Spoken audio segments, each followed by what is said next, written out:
여러분 안녕하십니까? 손동원 교수입니다. 오늘은 여러분과 함께 리더의 보상에 대해서 같이 연구하도록 하겠습니다. 표류를 당한 두 사람이 있었는데 구명보트에 몸을 지탱하고 있었습니다. 사방 어디를 둘러봐도 망망한 바다뿐이었는데 한 사람이 간절한 마음으로 기도했습니다. 오 하나님, 만약 저를 구해주신다면 저의 재산의 절반을 바치겠습니다. 이렇게 기도했지만 아무런 희망이 보이지 않았습니다. 오히려 풍랑만 더 심할 뿐이었습니다. 그는 다시 기도합니다. 오 하나님 살려주십시오. 살려주시기만 한다면 제 재산의 3분의 1을 하나님께 바치겠습니다. 이윽고 다시 아침이 되어도 구원의 손길은 닿지 않았습니다. 그 사람은 다시 간절한 기도를 하기 시작했습니다. 하나님 제발 저의 간절한 기도를 받아주십시오. 제 목숨만 구해주신다면 저희 재산에. 그때 다른 한 사람이 소리쳤습니다. 이봐, 거래를 중단해. 저기 섬이 보여. 예, 아주 재밌는 이야기인데요. 우리가 영적 리더십을 발휘할 때 리더십의 보상으로 가장 확실하고 가시적인 것은 돈입니다. 그리고 두 번째 보상이 따르는 것은 권력이고, 세 번째 눈에 띄는 리더십의 보상은 명예입니다. 그렇기 때문에 세상적인 그 성공의 가치관이라고 할까요? 성공의 기준은 돈과 또 명예와 권력이다라고 하는 것입니다. 그러나 하나님의 기준에 따라서 사람을 이끌 때 기대가 되는 의미 있는 보상은 그렇지 않죠. 우리가 그것을 한번 살펴볼 텐데요. 먼저 영적인 보상으로서 자신의 역할을 잘 수행한 영적 리더는 하나님의 인정과 소명의 성취라고 하는 보상을 기대한다라고 하는 것입니다. 먼저 하나님의 인정에 대한 것인데요. 전능하신 하나님이 내가 살아온 삶을 기뻐하신다는 사실을 알 때의 그 감격, 그것을 따를 수 있는 보상은 아무것도 없다라고 하는 것입니다. 내가 그리스도에게 온전히 순종했기 때문에 천국과 또 영원한 삶이 나를 기다리고 있다라고 아는 것이야말로 우리 믿음의 사람들에게는 가장 값진 보상이라고 하는 것입니다. 그 다음에 소명의 성취인데요. 경건한 리더십에는 자신을 향한 하나님의 뜻과 또 목표를 이룬다고 하는 데서 오는 만족감이 따른다고 하는 것입니다. 하나님의 뜻대로 사는 삶보다 더 보람된 것은 없다고 생각할 수 있겠죠. 그 다음에 이제 온전한 부분인데요. 먼저 언행이 일치된 참되고 진실한 성품에는 많은 내재적인 보상이 따른다고 하는 것입니다. 자, 온전한 삶에 따르는 네 가지 보상에 대해서 한번 살펴보겠습니다. 먼저 가정에서의 온전함. 자, 리더의 참모습을 알고 싶다면 먼저 그 가장 가까이에 있는 그 가족들에게 물어보라고 하는 말이 있습니다. 성품이 온전한 리더는 직장에서처럼 가정을 이끄는데도 목적이 분명하다라고 하는 것이죠. 그 다음에 일터에서의 온전함, 직장에서의 온전함인데요. 온전한 성품으로 직장 일에 임하는 사람은 큰 보상이 따른다고 하는 것입니다. 그 다음에 이제 관계에서의 온전함인데요. 인간관계와 커뮤니케이션 부분에서 타인을 소중히 하고 관계를 지키기 위해서 최선을 다하는 그 리더에게는 보상이 따른다라고 하는 것이고요. 그 다음에 스스로에게 온전함, 품위와 도덕과 신앙적인 원리를 어기면 스스로의 온전함을 잃게 된다고 하는 것입니다. 자신의 신념을 고수하는 영적 리더의 삶은 커다란 만족을 선물해 준다고 하는 것입니다. 자, 그 다음에 기여라는 보상에 대해서 한번 살펴볼 텐데요. 영적 리더가 자신을 도구로 헌신해서 사람들을 변화시키고 또 주님을 본받게 하는 것은 무엇과도 비교할 수 없는 보람이라고 하는 것이죠. 먼저 사람에 대한 기여인데, 위대한 영적 리더는 주변 사람들을 영적으로 만든다고 하는 것이죠. 그래서 리더는 자신의 성품이 사람들에게 미치는 영향력을 높게 평가해야 된다라고 하는 것입니다. 그 다음에 조직에 대한 기여인데요. 리더의 만족은, 참 만족은 조직이 강해질 때라고 하는 것입니다. 그 다음에 후임자에 대한 기여, 중요하면서도 우리가 잘 생각하지 못하는 부분 중에 하나가 그 후임자에 대한 부분인데, 리더의 참 기쁨은 후임자를 통해서 자신의 비전과 일이 잘 보존되고 지속될 때라고 합니다. 자, 그 다음에 관계의 보상인데요. 리더가 누릴 수 있는 많은 보상 중에서 관계에서 오는 기쁨을 빼놓을 수 없습니다. 먼저 가족입니다.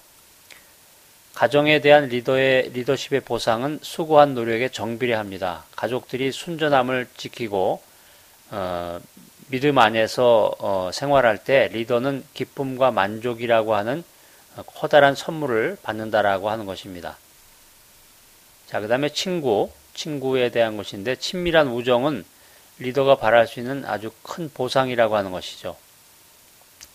그 다음에 이제 영향력의 보상을 생각해 볼 수 있겠는데, 리더에게 큰 만족을 줄 수 있는 보상으로 영향력이라고 하는 것은 리더의 직책이 아니라 사람 됨됨이, 즉 인격에 근거한 것이라고 하는 것입니다.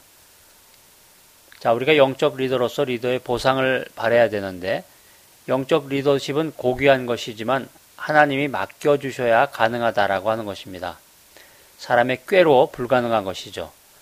사람들을 움직여서 하나님의 뜻을 행하게 한다고 하는 것은 아주 상당히 감격스러운 일입니다. 그래서 훌륭한 리더십은 고된 수고와 꾸준한 배움의 노력이 빚어낸 그 산물이라고 하는 것입니다. 하나님이 그 영적 리더를 키우는 그 방법이 있다고 하면은 그것은 이제 순차적이라고 하는 것이죠. 만일 우리가 그냥 지나쳐온 단계가 있다면 하나님은 반드시 우리를 그 훈련의 장소로 데리고 가신다라고 하는 것입니다. 그렇기 때문에 우리들은 포기하지 말고 인내로서 그 리더의 때, 하나님의 때를 기다려야 한다라고 하는 것입니다. 자, 내 성품을 빚으시도록 고난의 시간에 하나님께 충분한 시간을 하나님께 드리시기 바랍니다. 하나님께서 충분한 시간을 가지고 우리들을 단련하고 우리들의 모든 찌꺼기를 제거하고 우리들을 정금과 같이 나오게 할 하나님의 때가 우리들에게 기다리고 있는 것입니다. 자, 그래서 우리는 이제 순종이 필요하다는 건데요. 순종과 주님의 명령에 대한 복종.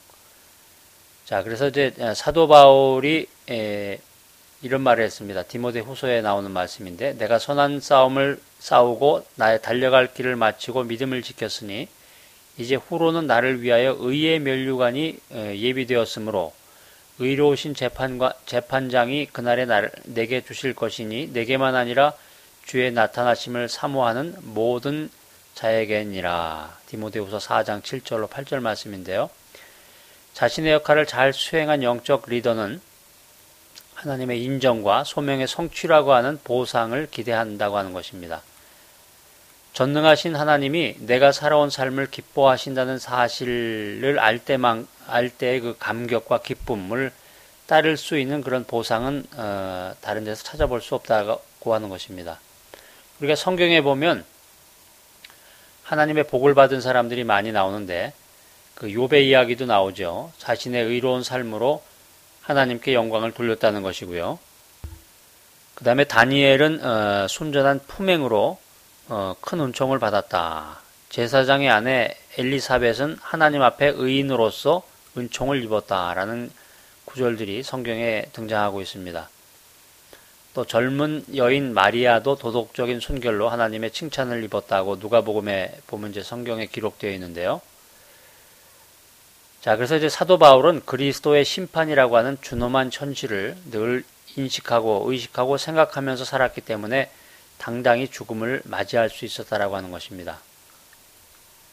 세상의 명예라고 하는 것은 하나님을 기쁘게 하는 삶에는 비교할 바가 못 된다라는 것을 사도 바울은 알았고 그 모든 것을 경험했기 때문에 그 분명한 차이를 알았다라고 하는 것입니다. 자, 이제 영적 리더에게 주어지는 하나님의 세 가지 보상에 대한 부분입니다. 하나님의 미소를 보고 싶다면 주님께 계획을 알려드리라는 그런 문구가 기억이 납니다. 하나님의 미소는 하나님의 인정입니다. 이것이 영적 리더에게 주어지는 첫 번째 보상인데 하나님께서 친히 인정하시는 그 보상은 세상의 그 어떤 보상보다도 귀하고 크다고 하는 것입니다. 자, 하나님의 인정은 죽어서 천국에서만 주어지는 것이 아니고 예수님의 말씀처럼 내가 진실로 너에게 이르노니 하나님 나라를 위하여 집이나 아내나 형제나 부모나 자녀를 버린 자는 금세에 있어서 여러 배를 받고 내세에 영생을 받지 못할 자가 없느니라. 이렇게 기록이 되어 있습니다.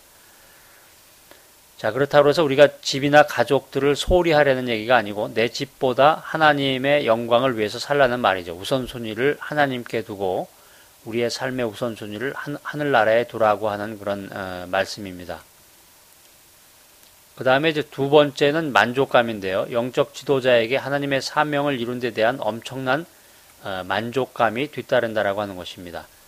그런데 세상적인 만족감과 다른 것은 이 영적인 만족감은 일시적인 것이 아니고 또 허무한 것이 아니고 영광스러운 것이다 라는 것입니다.